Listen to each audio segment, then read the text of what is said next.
Hey guys, Mr. Happy here, and welcome to Final Fantasy XIV: A Realm Reborn 101. This episode, as promised yesterday, will be covering Haukke Manor, the current level 30 to 32 dungeon available for beta testing. This dungeon is a pretty small dungeon, but it's a very interesting looking one. It's not your average cave or whatever. It is actually a house, a mansion, manor.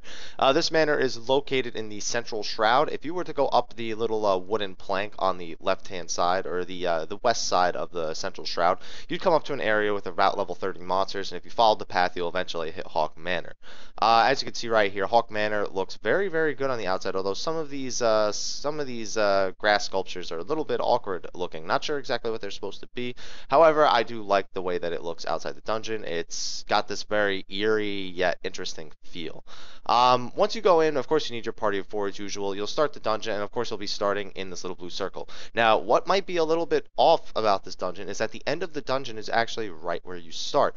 This little stairwell in front of you is actually blocked off as soon as you come into the dungeon, and you'll have to come back here much, much later. So when you first start the dungeon and you get out of this blue circle, you're going to want to walk to your left. Now, there's a ton of trash mobs out here, so dispense of them as you would any normal trash mob. However, there will be enemies wandering about called Manor Maidservants. Now, while these maidservants don't have a lot of HP, when they aggro initially, they will go to the target they aggroed and do a giant AoE. This can hurt a lot, so it's highly recommended that as soon as somebody aggroes them, they might take a hit or two, but as soon as that AoE comes out, to get out of it, because if you get more than one of them, it can definitely kill people very quickly. Now, while you're going through here, you'll notice there's a lot of side rooms. Some of these side rooms have keys in them called tiny keys.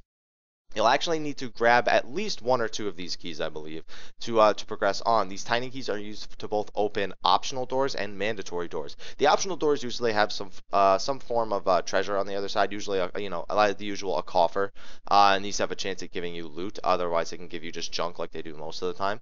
But you will need some of them to progress onward. Once you've kind of followed the main stairwell, eventually you'll get to the end where you need to go into a small room and open a door with one of those tiny keys. Once you do that, you'll go through and you'll come to a sort of a section where you can either go left, which leads downstairs, but the door is locked, so you can't get in there yet.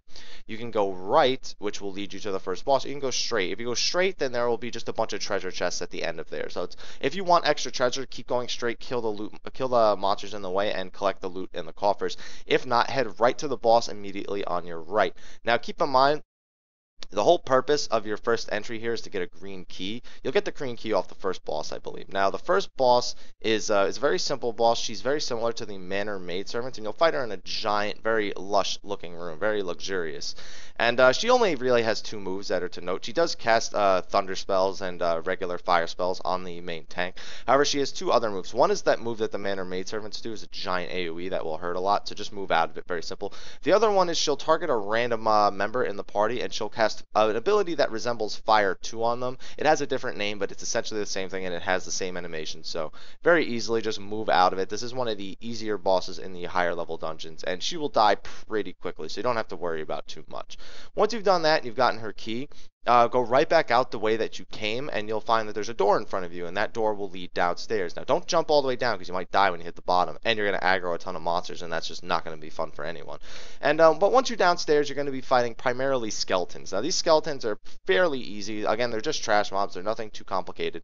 And similar to upstairs, there will be a ton of little prison rooms that also have keys in them. Again, some have keys, and just some of them just have coffers. So your real only goal is to collect the key that you need. I believe the key here you need is a yellow key. Once you find that, you'll actually find that by going left as soon as you get into the basement and walking around in a, I guess, whatever, if you were, just go left and follow around, and you'll eventually find the key that you need. It's a yellow key. Once you do that, you'll come back around and you will find the second boss. The second boss is not too much more difficult than the first boss. I'd go as far to say is that even though it's two monsters, it's even easier than the first boss.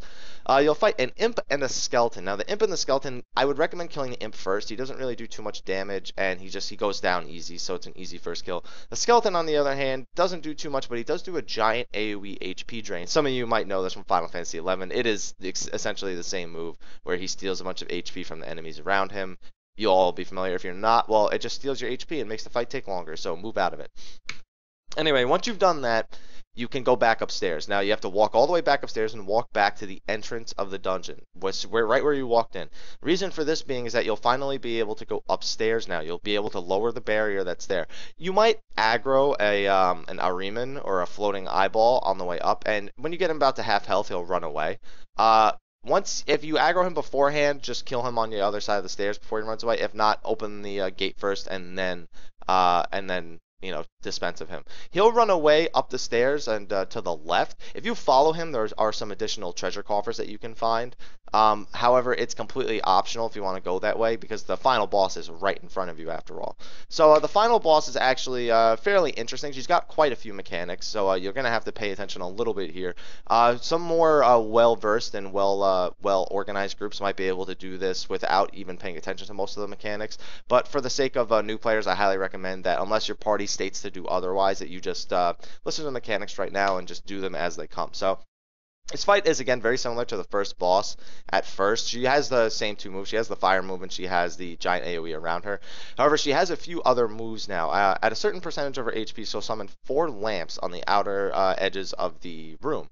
These lamps will pulse AoE damage over time. Now, if your party is strong enough and well organized enough, these lamps can be ignored entirely and you can just do the rest of the fight with them going. I would recommend grouping up behind her if you can and moving away when she does her AoEs. That way, in case the healer needs to do an AoE cure, at least you're all right next to each other. Keep in mind though that if you can manage to do it as the tank, turning off one lamp as the tank is the absolute easiest way to handle the next parts of this fight.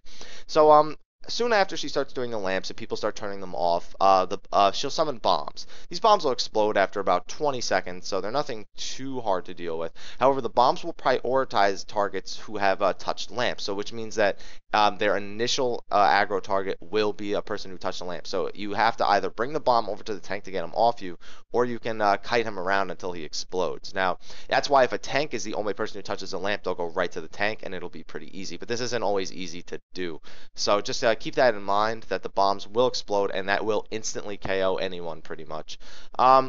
Other than that, there's one more mechanic you have to watch out for. At low percentage, you'll summon about 3 or 4 ads, I believe it was, and they are very similar. They look very similar to her. They're manor maidservants and whatnot. And the easiest way to dispense with these is to bring a thaumaturge or a black mage and have them use their limit break. However, if you don't have that, I highly recommend that you either A, finish the boss off as quickly as possible with a damage dealing limit break, or B, that you just deal with them, AoE them down and kill them. Just be wary of the bombs that are probably still in that group because you don't want to get an explosion on you. But other than that, you can just pretty much heal through the fight. This is really a healing intensive fight more than anything. The DPS really, it would help if you would bring potions and healers. This is definitely going to be one of those situations where you learn about DPS who might take a little bit more damage, or you learn that your heals, how to prioritize them, and when to cast each one. I personally thought the dungeon wasn't that hard. The final boss can be zerged through, and if you don't know what zerg means kill the boss ignoring almost all the mechanics. That's only if your group is confident and well geared enough, so I wouldn't recommend that everybody do it. But anyway, guys, I hope you guys found this useful. If you found it useful, please like, favorite, subscribe, or share. I would really appreciate it if you could share this and let people know how the dungeon is done, so that way when we get up to this point, people are prepared for it and know where to go and don't get lost and aggro a bunch of monsters and don't get hit by AoEs. It would just really help the community as a whole if more people knew how the mechanics of this dungeon work. Also, thank you all for your donations. I've been getting quite a few. If you'd like to donate to ensure the quality and quantity of the stream, all proceeds go directly to equipment and or charity. If you want more information, send me a message or check out the description below. There's a little bit more information there. And also, if you don't feel like donating, please go to my Facebook at www.facebook.com/MrHappy1227. You can go there and donate me your ideas. Just, we can talk. You can pick my brain. It's just a really nice community of people that like to ask questions and help each other. So definitely show up there if you, if you're interested. But anyway, guys, thank you for watching. Tune in next time where I'll leave that one as a surprise. So take care, guys. See ya.